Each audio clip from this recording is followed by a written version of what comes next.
Un kā tu gadījies uz ielas, ko? Kā tevi sauc? Kā viņu sauc? Nav vārdiņa. Smirdeklis?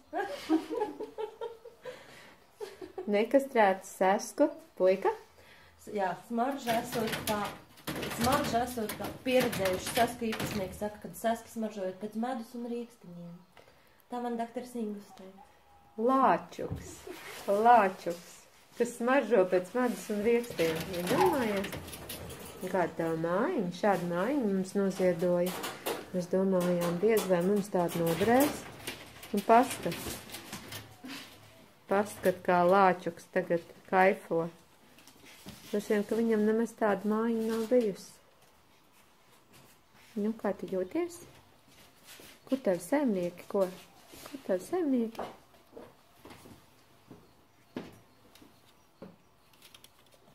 Kur viņš ir atrasts?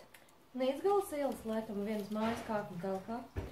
Nīcgales ielas mājas kāpņu telpā atrasts šis te burvīgais radījums. Mēs meklējam īstos saimniekus. Gaidām līčos Ulubelē.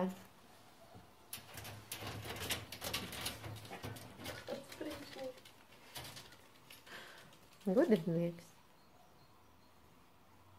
Esi gudrinieks? Labi. Saimnieki brauc pakaļ savam seskam.